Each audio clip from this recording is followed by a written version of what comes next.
There has been a lot of murmurings about the iPhone 14 Pro not being as big an upgrade from the iPhone 13 Pro as people wanted. Well, I bought one, and I have to say, I disagree.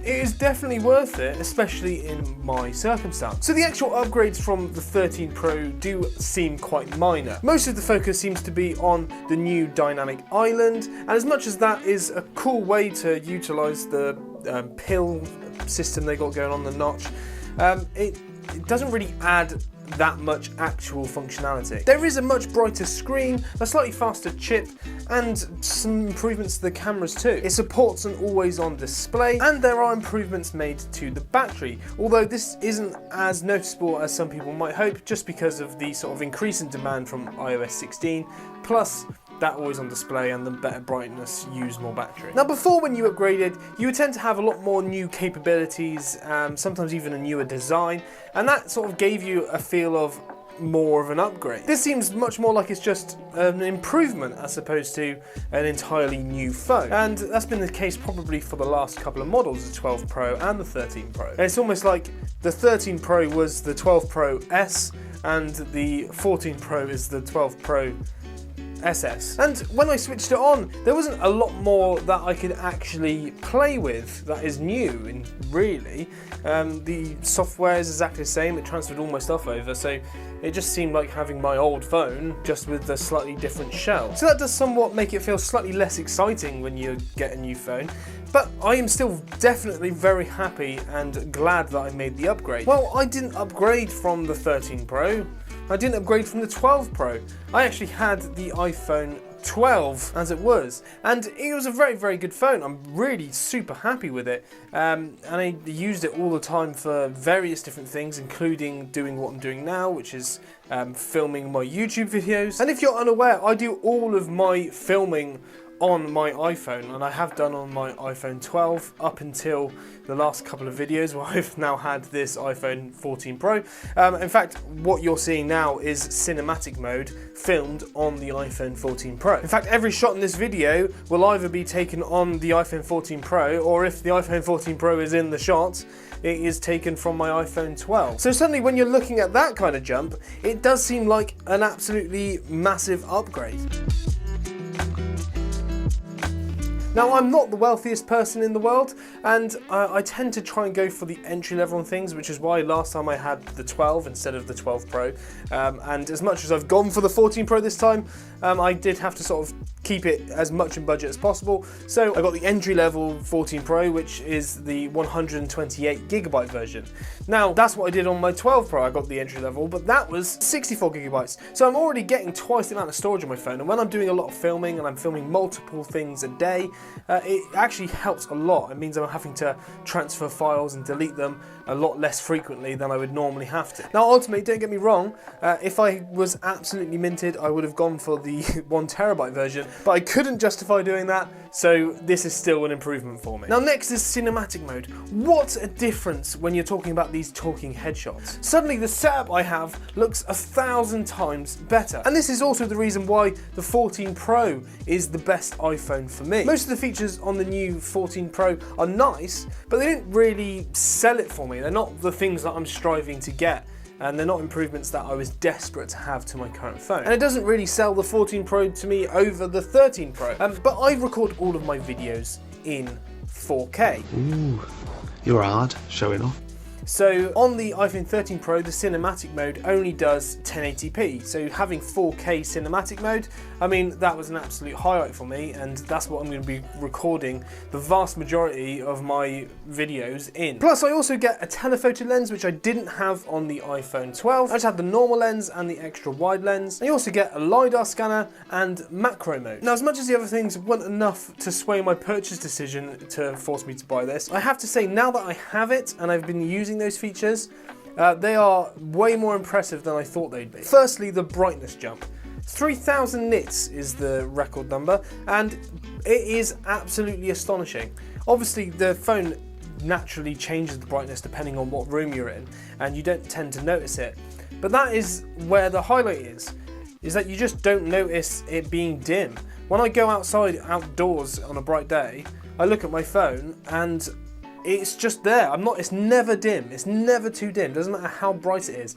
And it's blowing my mind. I think it's absolutely incredible. And when I'm watching HDR content and movies, I actually find, and I don't like this because I quite like watching stuff on quite a big TV, but I actually find that I can watch decent films and TV on my phone, and that's an acceptable experience. The screen looks ultra sharp, super clear, the colours are fantastic. The brightness as well, it just adds a level to what you're watching, which is absolutely incredible. For example, I was watching House of the Dragon, which I have to say, personal opinion, is a very, very good show and is already living up to the Game of Thrones expectations. But there are some scenes on there that are just ridiculously dark and everyone was going mental about how dark it was, you couldn't see anything going on. I watched an episode on this phone and oh my word, I could see everything clearly and I didn't understand what people were going on about. It's because of how bright the screen is. It's absolutely phenomenal. Added to that, we have the 120Hz screen that just feels a lot better to use. The cameras and the dedicated chip inside to make them look better. Ultimately, it is just a better phone. It's a bit weird having to try and argue its case because everything is just slightly better. It's not a worse phone, it's a newer phone, it's more expensive, of course it's better. Now the always on display is a funny one. I heard that most people were just turning it off and just thinking that they were getting messages all the time and finding it really distracting. Now I got used to it really quickly and I've never really had that. I've never looked at it and think, oh, someone's messaged me. It's just not been something that I've struggled with. I've kept the always on display on as well. I've not turned it off. I still have it on. And I actually really like it. I love the fact that at a glance I can see the time, I can see any notifications. I think it's just a really nice thing to have on the phone. I'm fully aware that it does take up extra battery life. Of course it does. Having something powered as opposed to having it not powered is going to do that. But the battery life on this phone is so much better than the iPhone 12 that I had previously that I'm just not really noticing it. I'm also home a lot, so I don't often find myself that far away from a charger because I work from home. So yeah, I'm pretty happy with that. I mean, the phone in general just looks really nice and is a really good design. I mean, they have all done for quite a while now. I don't think anyone's arguing that. I love the feel of the iPhone, and I always have done, and I prefer not having my phones in cases. Yeah, I always feel like I have to because keeping the resaleability of it, just wanting it to look nice, and as soon as you have it out of a case on one day, you know that's going to be the day where you drop it and it's going to have scuffs and potentially a cracked screen and stuff like that. And ultimately, if you just want to avoid having that problem, you're going to want to put a case on it. I usually hate iPhone cases. I hate how bulky they are. I hate how it increases the size of your phone massively, so it just feels horrible in your hand. So I was a little bit unsure, but I got sent some phone cases from a company called Pitaka. Pitaka? That's what it is. And I have to say, the phone case that they sent me for the iPhone 14 Pro is really nice. It genuinely is a fantastic design. I think it makes the iPhone potentially look better. I mean, that could be controversial. That could be a controversial thing to say, I don't know. But I really like the look of it. I think it looks really smart. It's also super thin. It feels really good in your hand. The material is really nice. It's got a sort of woven texture to it, which feels really good in your hand. And it's nice and slim. It's not a massive, bulky case that's gonna make your phone feel massive and ridiculous. It just looks and feels really nice. It also has a guard on the back just to sort of raise the edges around the cameras, just so you're stopping yourself from getting extra scuffs and stuff on there. Now they do have some heavier duty cases available as well, but personally I don't really like having sort of the big bulky cases. And I do try to be careful with my phone. I know good intentions don't always offer good results, but I don't want a big bulky case on my phone. I much prefer something slimmer, and this is perfect for me, this one that I have. And Pitaka?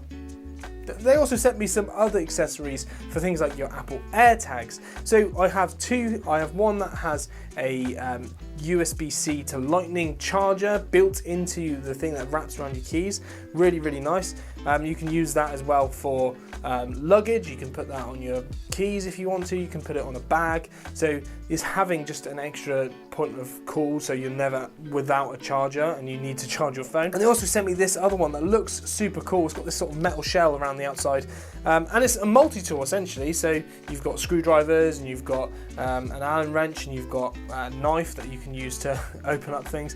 Really cool. So if you're interested in what Pitaka has to offer, There's a link in the description, you can go check them out. Let's get back to the video. Now, upgrading an iPhone is a bit of a weird experience nowadays. You expect to have this experience setting up your new phone, and it just is like a bit of fun, it's something a bit different, getting used to it and all of the differences.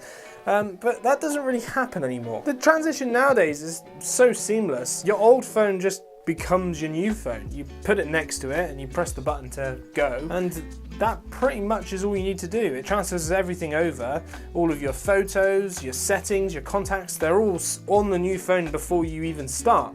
So it doesn't necessarily feel like you have a new phone necessarily. And it even gives you the option of wiping your previous phone so that you can then go and sell it on and it's ready to go. It's super seamless. It's a really nice process. But it does take away a little bit of the magic. And that's the thing, even though I've taken a fairly large jump from an iPhone 12 to the 14 Pro, it still just felt, when I first was going on it, like it was my normal phone. All of the new upgrades and stuff like that came from iOS 16, which I could have on my iPhone 12, and it's only the really slight physical differences that make this worth it for me. And don't get me wrong, it 100% is, and it's going to change my video quality going forward. I mean, you've got like things like action mode and stuff like that, which I'll try and use, although there's not a lot of action going on here. I think ultimately for the everyday user, this phone isn't going to feel like that big an upgrade. There are a few things that are better, but it's not going to be that transformative. For professional users, it's 100% worth it. And I mean, it's almost like they put the word Pro in the name of the phone, you know what I'm saying? But what do you think? At what point does the iPhone 14 Pro become worth it? For me, it was upgrading from my iPhone 12. Would it be from the 13 Pro for you? Would it be from your Android phone or from your iPhone 10? In the comments below, put at what point you think this phone becomes a worthwhile transition. But for now, thank you very much for watching. I'll see you in the next one.